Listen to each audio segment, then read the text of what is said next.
آج آپ کے سامنے سورت لہب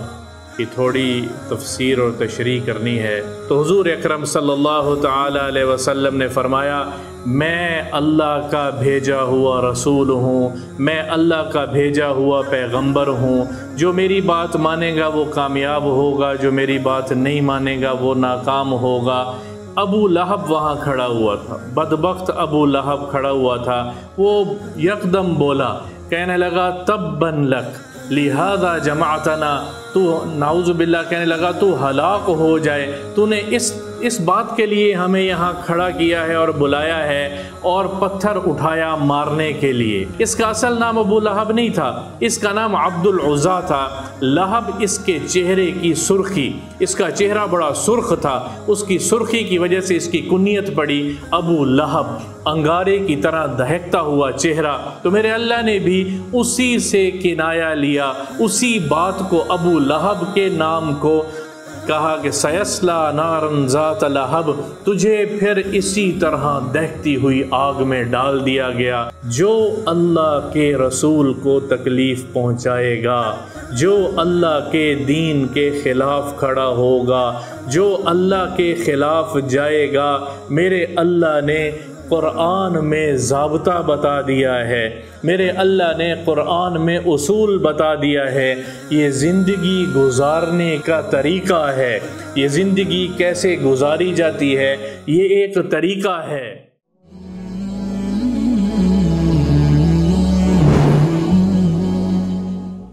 آج آپ کے سامنے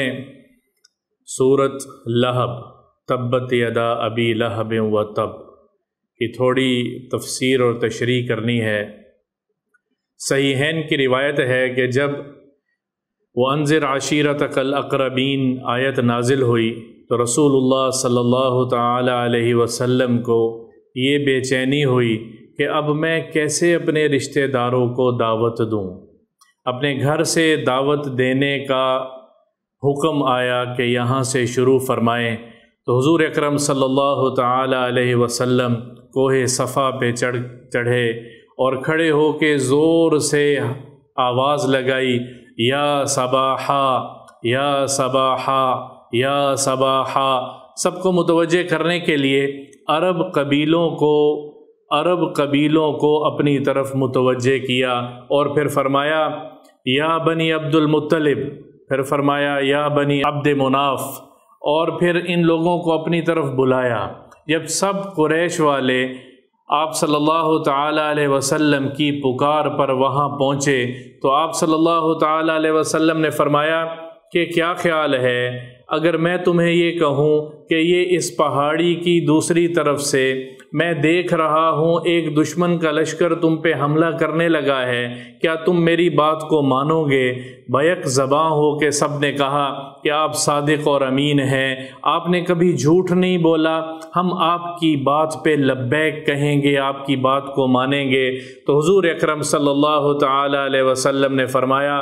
میں اللہ کا بھیجا ہوا رسول ہوں، میں اللہ کا بھیجا ہوا پیغمبر ہوں۔ جو میری بات مانے گا وہ کامیاب ہوگا، جو میری بات نہیں مانے گا وہ ناکام ہوگا۔ حضور اکرم صلی اللہ تعالی علیہ وسلم نے دعوتی کلمات کہے تو سب نے سر جھکا لیا۔ ابو لہب وہاں کھڑا ہوا تھا، بدبخت ابو لہب کھڑا ہوا تھا۔ وہ یکدم بولا، کہنے لگا تباً لک لہذا جمعتنا، تو نعوذ باللہ کہنے لگا تو ہلاک ہو جائے، تو نے اس بات کے لیے ہمیں یہاں کھڑا کیا ہے اور بلایا ہے اور پتھر اٹھایا مارنے کے لیے۔ حضور اکرم صلی اللہ تعالی علیہ وسلم پہ اللہ نے یہ صورت نازل فرمائی، یہ اس کا شان نزول ہے۔ یہ صورت نازل فرمائی، تبت یدا ابی لہب و تب، تیرے ہاتھ ٹوٹیں، تو ہلاک ہو جائے، تو برباد ہو جائے۔ ابو لہب کو ہاتھ ٹوٹنے سے اشارہ ہے کہ تیری بربادی ہو، تو ہلاک ہو جائے۔ یہ عرب میں ایک محاورے کے طور پہ استعمال ہوتا تھا، تبت یدا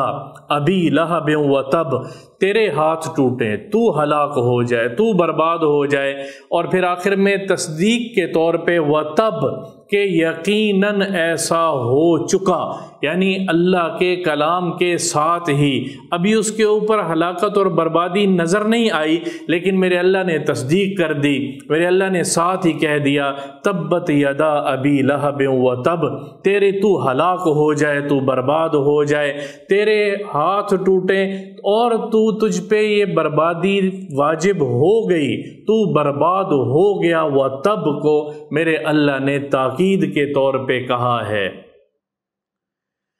اور پھر کچھ دن گزرنے کے بعد بدر کے، ایک روایت میں آتا ہے بدر کے 3 دن کے بعد،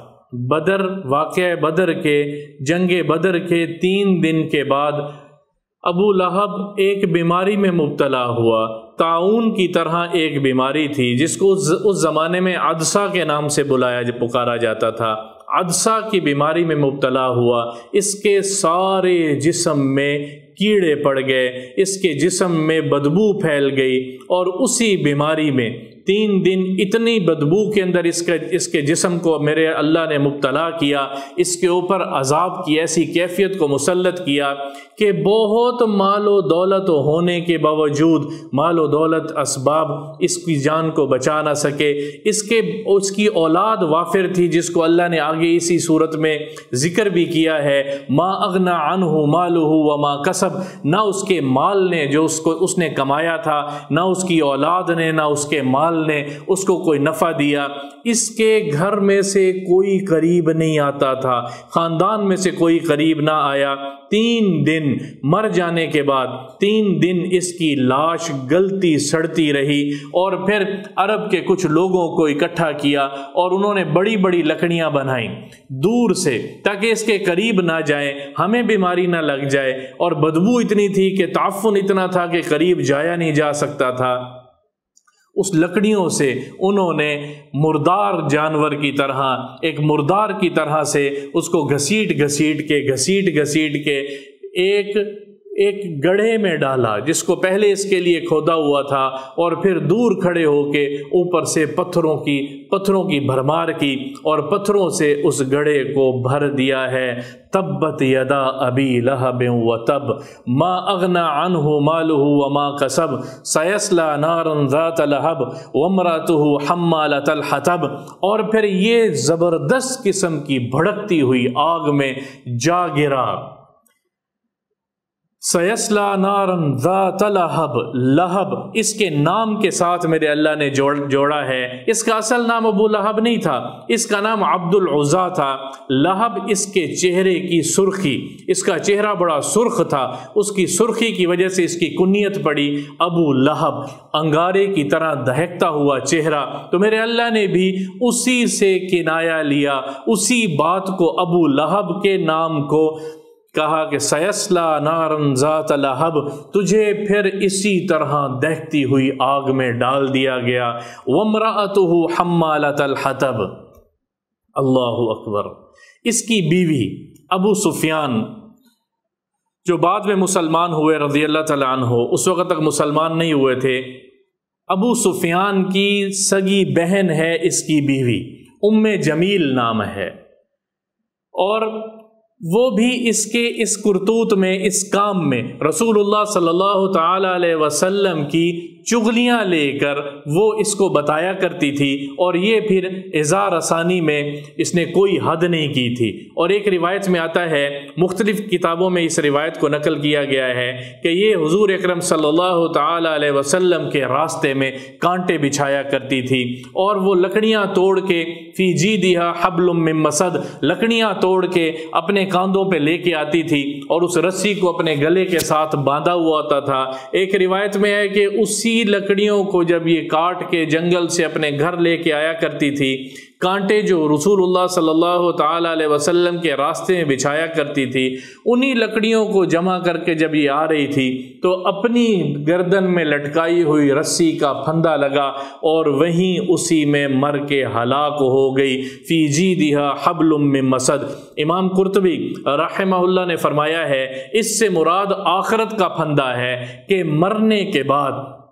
اس کی چغلی کرنے پر اللہ نے اس کو جو جہنم دی ہے، اس فی جیدہا حبل من مسد، ایک رسی ہے بہت بڑی جس کو لوہے اور تانبے کے ساتھ، اس کے تانبے کے تاروں کے ساتھ جوڑا گیا ہے، اور اس تانبے اور لوہے کی رسی کو اس کے گلے میں پھندا ڈال کے اور اس کو آگ کے اندر الٹا لٹکایا گیا ہے۔ فی جیدہا حبل من مسد، مسد کی تعبیر اور تفسیر لوہے کی ہے، تانبے کی ہے، اور اس کے اندر اس کو آگ کے اندر جکڑ کے اس کو آگ کا عذاب ہو رہا ہے۔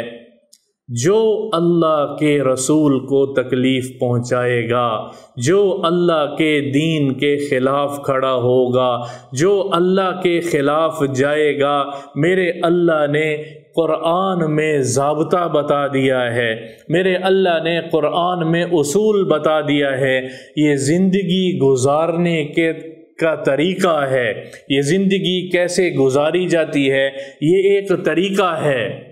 اور ایک روایت کے اندر آتا ہے لا يدخل الجنت منان، چغل خور کبھی جنت میں داخل نہیں ہوگا، چغل خور جنت میں داخل نہیں ہوگا۔ اور عیاض رحمۃ اللہ علیہ فرماتے ہیں غیبت کرنے والا، چغلی کرنے والا اور حرام کی کمائی کما کے اپنے آپ کو بھی اور اپنے بچوں کو کھلانے والا کبھی جنت میں داخل نہیں ہوگا۔ میرے بھائیو، زندگی ہے جو اس میں قصہ تو ابو لہب اور اس کے گھر والی کا بتایا ہے، لیکن ایک اصول بتایا ہے، اللہ کے رسول کی ماننے والے کی دنیا بھی ہمیشہ ہمیشہ کے لیے خیر اور برکت ہے، اور مرنے کے بعد بھی درجات ہمیشہ ہمیشہ کے جنت کے اسی کے لیے ہیں۔ اور جو اللہ اور اللہ کے رسول کے خلاف جائے گا تو پھر دنیا میں بھی ہلاکت اور بربادی ہے۔ آج کوئی نہیں ہے جو ابو لہب کے خاندان میں سے ہونے پر فخر کرے، یا کوئی کہے کہ میں اس کے خاندان میں سے ہوں، جس نے یہ کہا تھا کہ میرے تو اولاد بہت ہے، میرے ما اغنا عنہ مالہ وما کسب۔ ابن کثیر رحمۃ اللہ علیہ نے اس آیت کی تفسیر یہ کی ہے کہ وہ یہ کہا کرتا تھا کہ مجھے کون نقصان پہنچا سکتا ہے، مال میں سب سے بڑا ہوں اور اولاد میری بہت زیادہ ہے۔ دو ہی چیزیں طاقت کا سبب ہوا کرتی ہیں، دو ہی چیزیں، مال اور اولاد۔ مال اور اولاد ہی ایسا فتنہ ہے جس کی وجہ سے انسان طاقت کے نشے میں آ کے ایسے قدم اٹھاتا ہے کہ پھر وہ ہمیشہ ہمیشہ کی خسران اور ہلاکت اس کا مقدر ہو۔ وہ کہتا مجھے کون نقصان پہنچا سکتا ہے، میرے اللہ نے کہا ہے، نہ اس کے مال نے اس کو نفع دیا اور نہ اس کی اولاد نے اس کو کوئی نفع دیا ہے۔ آج کوئی نام لیوا نہیں ہے کہ میں ابو لہب کی اولاد میں سے ہوں، میں اس کی اولاد میں سے ہوں، سب کو میرے اللہ نے ختم کر دیا ہے۔ یہ ہے رسول اللہ صلی اللہ تعالی علیہ وسلم کے ساتھ بغض کرنے کا نتیجہ۔ اللہ تعالیٰ مجھے اور آپ کو عمل کرنے کی توفیق عطا فرمائے۔